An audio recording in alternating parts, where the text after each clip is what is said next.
Get your mind right. Get your mind right! Everybody up! Wow. Hey, man. Everybody listen up. Hey, man, earlier in the week, BB talked about that clock, man. He talked about everybody's individual clock. Well, I want to talk about the team clock, man. We're in our last hours of the clock, as a unit, as a group. Everybody got to realize this opportunity that we have. They talked about the brotherhood. Talked about it being bulletproof. Let's talk about what made that motherfucker bulletproof.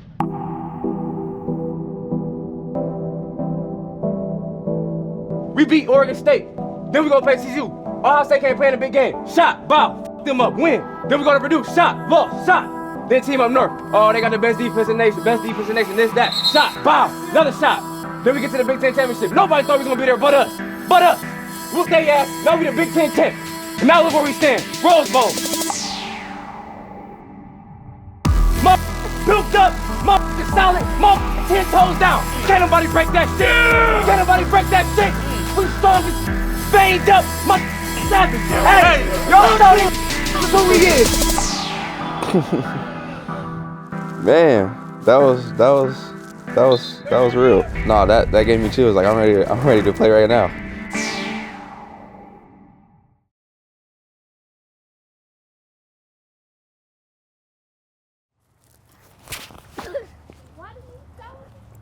We are back at the Woody Hayes Athletic Center, the facility at the Ohio State University, the best university there is. Got the whole squad with us today. Kai, Wifey, Sky, featuring Kato. Hey, I'm ready man. Come on, Bucks. What's up? It's so good to see you. You too. How you doing? Good, how are you? I'm good. It's warm in here, huh? Obviously, from Akron, Ohio. Huge Buckeye fan growing up. Like, college football was like literally everything to me growing up. I think my first ranking on 247 was like probably like a 2-star, maybe. I was at the bottom of the barrel. I know that. The word is that you really weren't on Ohio State's radar. Yeah. Is that true? Is that? Yeah, I really wasn't on my radar at all. The first time that I ever got Ohio State interest was junior year in the state championship game.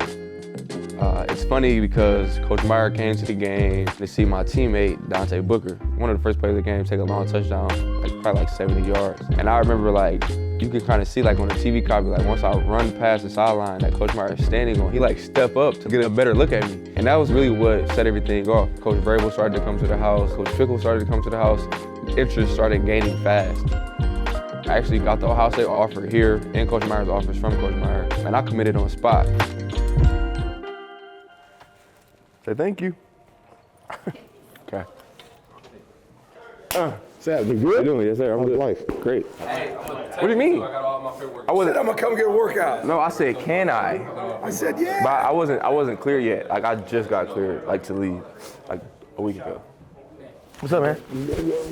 How you doing? Baby, look at the little baby. Oh yeah. So my relationship with Paris goes back to when he was recruited. A lot of people don't know this, but Paris was 16 years old when he actually came here. And I don't know what it was. It was just the energy, his demeanor, his family's energy. And I hit it off with him, his mom, his grandma, his whole family. And I know the relationship I have now is with his new family, which is pretty cool. Kai, you know who this is? Coach Mick. Say Coach Mick. Now you acting shy? Whatever. When we leave here, he's gonna be like, I wanna go see Coach Mick. Watch. Yeah, so when I stepped foot on campus, June of 2014, I was 16 years old. I just remember getting dropped off at the dorms. My mom, my grandma, like it was hard for them. Me, like I'm excited, I'm ready to go, like I'm here. Like this is what I dreamed of, and you know that now that it's finally here, so I was ready, like I was excited. Training camp, I hated football. I wanted to go back home. I used to talk to my mom every week, like, Mom, I don't think this is for me. Like everybody knows, my mom, like she wasn't gonna let me quit. That was out of the question. I was in a dark place, man, because it was tough. And I just remember going through it with my teammate, Terry McLaurin. From the day me and Terry stepped on campus, like, Coach Mick always said, these two guys are gonna change the culture of the receiver room. And at the time, we have no idea what we were talking about. Between Paris and Terry and then Johnny, just the way they handled themselves, their work ethic, their demeanor, their leadership, you just knew it. After about a month, I think I told Coach Meyer and some of the coaches that these guys are gonna change the culture in that room. And they did. Don't lose that, dude. What are you doing? Look, who that is? Who is that? Who is that? What up, man? What's good with y'all? What's up with it? What's up with it? I'm not about to dap y'all up. What's up with it? What up with y'all? Yeah. What's up, man? You all right? I'm good. I came in the spring of 2017, and I think that when I came in, although a little reserved, meeting the guys and the type of young men they were is really what grabbed me. What made the room special were guys like Paris Campbell. What would be one nugget you want to give these guys? Because everyone's got different. We talk a lot of the times in here about having similar goals, different paths. So your path here at Ohio State, your path starting off in the NFL. What's something you'd want these guys to know, maybe in that world? Obviously, everybody in here got the same exact goal. We all want to make plays at this level, go to the next level, get paid as much money as we possibly can. That's everybody's goal. But path-wise, like Hart know, like my path here, like that shit started off rough. Like a lot of y'all is like extremely gifted, extremely talented in this room. Like to see what y'all have been doing like since y'all first stepped on campus is like, I talk to him all the time. I'm like, that shit is amazing to me, because it wasn't like that for me. You feel me? Like just speaking from that perspective, it's like I guess you always want to kind of like stay grounded. You know what I mean? Like know who you are, know what your worth is, but it's always work. Like in my journey, I stayed grounded, like kept working, kept grinding, and obviously my career became what it was. And like now, like looking forward, like into the league, my shit just ain't panned out yet. But I'm gonna keep working. I'm gonna keep grinding. Like you feel me? I ain't quit yet. And I ain't gonna quit. That's just me. You feel me? 1, 2, 3, 4, 6. Hey, we bring the energy to you. Hey, my dog is a real one. My dog is a real one. Cemented in history. Look, it ain't moving. It ain't moving. And like, if you take a look at this wall back here, I'm the only person wearing white. Yeah, that's you. Stand out, baby. Yeah, exactly.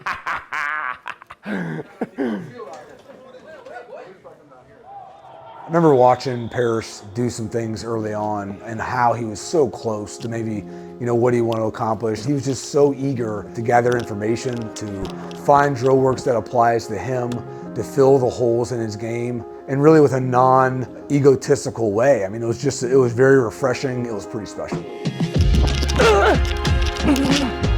Push. There you go. Push. Out. There you go. Out. There you go. Good. Obviously, I always wanted to be a great player. I know that, that wasn't going to be given to me. It was going to have to be earned. I was going to have to put the work in, which from day one, that's what I did. Like I came in, didn't say too much, just worked, put my head down and grind it. People take a guy like Paris Campbell for granted just because he's fast and he's big, but it takes time. Not bad. Thanks. So much better. I be telling him, said you the best in the nation, bro. Yeah, good.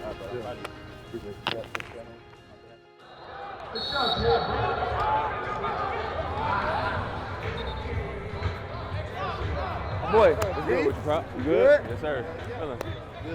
Good to see you, bro. What's up, man? How you feeling? Good, how are you? I'm good. What's happening? Good. Not much, man. Just training. Yeah, Got a newborn.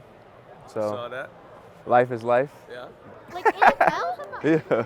You actually do it in NFL. Yeah. All right, bro. Yep. Play for the Colts. That's very cool. Yeah. The transition from the end of the season of 16 to 17, that's when it took off for me. And like something just clicked in my head, like it's my time. I became Paris Campbell. Paris Campbell got the big time speed. There he goes. Paris Campbell with some speed down the sidelines. Explodes through the hole to the end zone. Touchdown, Buckeyes. Leading into week 5, that week was a different week for me. That was the week I found out that I was becoming a father. Obviously, having kids is a blessing. But at the time, for me and my now wife, Taylor, it was scary. I went to Walmart. He wanted fruit snacks. So I went to get fruit snacks. He called me and said, you need to pick up a pregnancy test. I knew there was no way it would be positive, no way. So we went in the bathroom together and it was positive. I was humbled. financial-wise, we weren't in the place to be having, you know, a child. Getting through the 2017 season, you know, having obviously my best season thus far. The NFL, like, was a real possibility for me after my 2017 season. Part of me is like, let's get to this money because, you know, I got an obligation that I need to take care of a child. The other half of me is, okay, you had a good season, but you didn't come to Ohio State just to have a good season. Like, I came to Ohio State to be legendary. The greatest thing that was told to me by my mom was, she says, Paris, at the end of the day, nobody can make this decision for you. Only you can make this decision. I get chills right now, but like, in that moment, like, that was the greatest thing that she had ever told me. After that phone call, like, it just all clicked for me. We just kind of knew he was going to come back, and I think deep down Paris knew that he had to come back and develop those leadership skills and develop those life skills to another nth degree, which he did, and he made the right decision. And we back! We back! 2018 style, man. Hey, that's what we came here for, man. Came here to play ball, have fun, man. Everybody compete, hella energy, hella juice. Let's get it, man. Grind on 3, 1, 2, 3, grind! Everything was just different that offseason, man. Like, it was, like, I knew what was at stake. I had a commitment to myself that if I came back for a 5th year, I was gonna do it the right way. Like, it was bigger than me. May 27, 2018 was a whirlwind. It was, it was an event.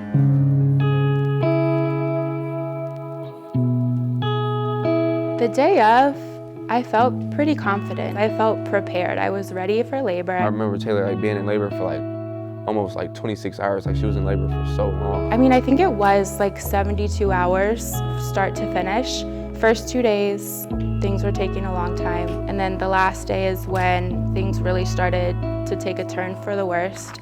The whole time she's laying there, she's like, I can like feel Kai's head like trying to come out. And I'm like, well, we should probably say something. Like, we should probably tell the nurse or tell the doctor or whatever. So doctors come in, check her, boom. All of a sudden she's 10 centimeters down, like, it's time to go. I told the nurses, I said, I think it's time. Things started to feel not quite right. Obviously, you know, they're working, she's pushing, boom, boom, boom. So Kai ends up coming out. I had him, but like, he was just like limp. They laid him on my chest. He has no color. You're supposed to hear the cry. There was nothing. I couldn't hear him even breathing. Not even freaking 3 seconds goes by and all you hear is the nurse. She's like, stat, stat, stat.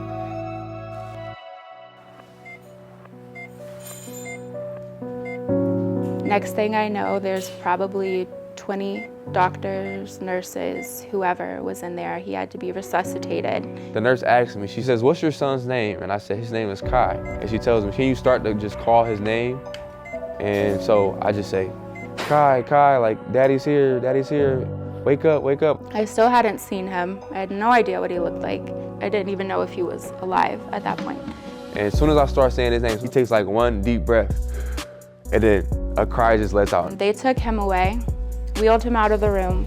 After that, I was taken to the postpartum room. So I'll go down to the NICU, and meanwhile, Taylor hasn't seen her firstborn son. So I'm sitting there by myself, no clue what was happening.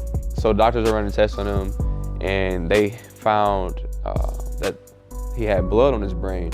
They're like, we need to transport him to the other hospital. They got like the best doctors for this type of stuff. And I'm like, all right, I gotta go to the hospital with him.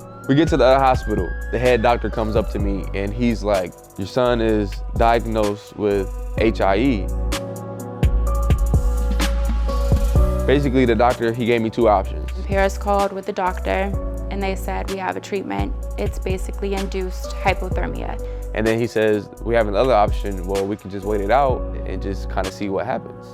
So they were telling me that my brand new baby was going to be put into a hypothermic state to slow brain damage.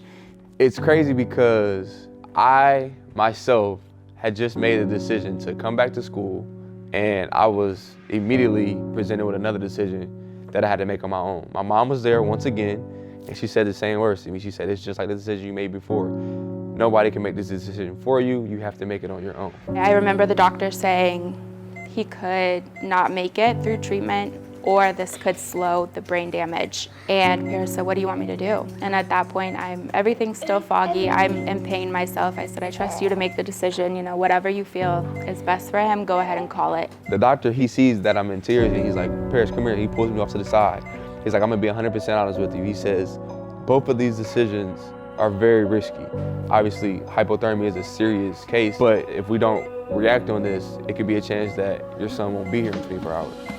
And as soon as I heard him say that, I was like, let's go with this cooling process. Making that decision, like, I felt terrible. Like, I felt like the worst dad on the planet. My son's been here for 2 days, and I already got to make a decision on whether, you know, he gets to live or he's not here.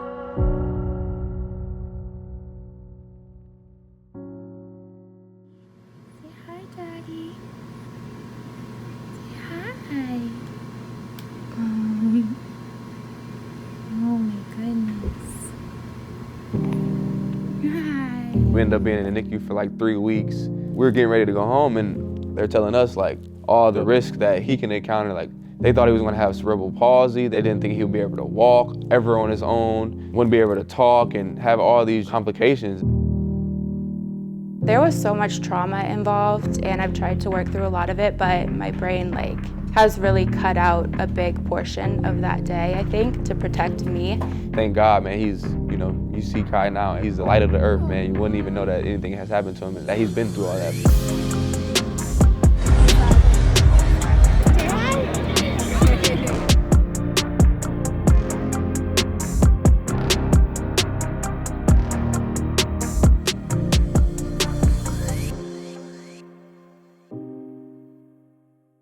Look, you see?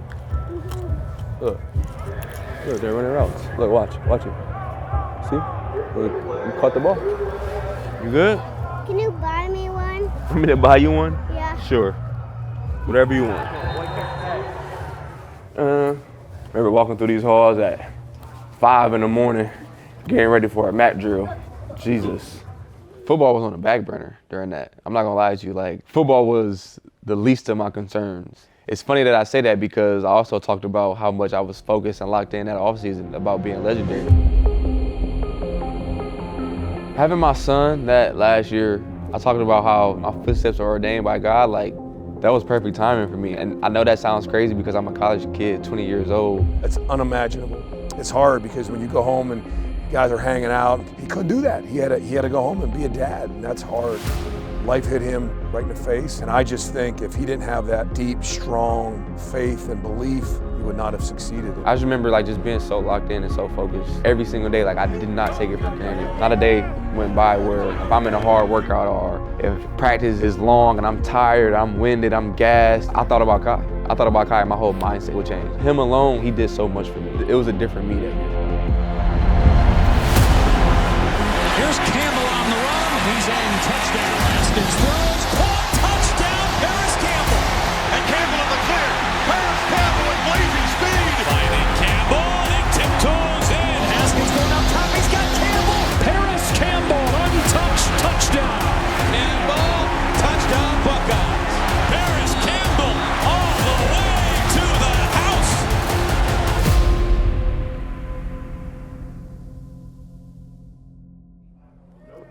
That's the wrong one. You got that one. There it is. Oh, look, Kai. Look. Who is that? Who is that? Is that Daddy?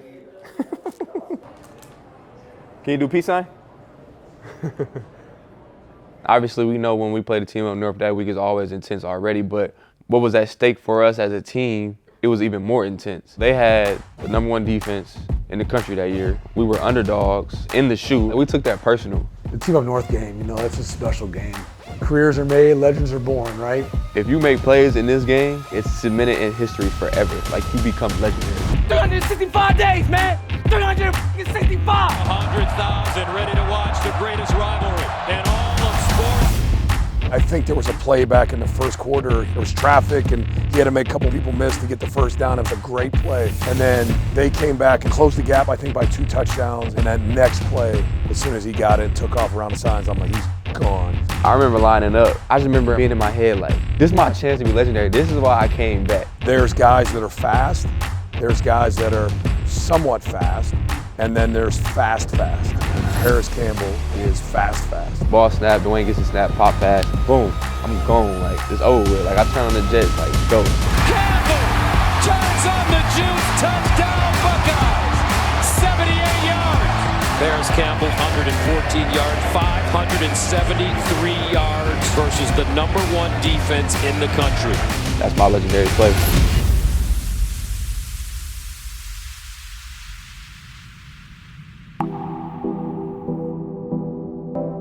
Leadership and legacy, right? I mean, that's kind of what Paris, I think, embodied. Sometimes when players are voted captain, a lot of it is just they're likable and they're popular, but being a leader is way more than that. It's setting a standard and making sure that everybody holds up to that standard and earning trust amongst their teammates.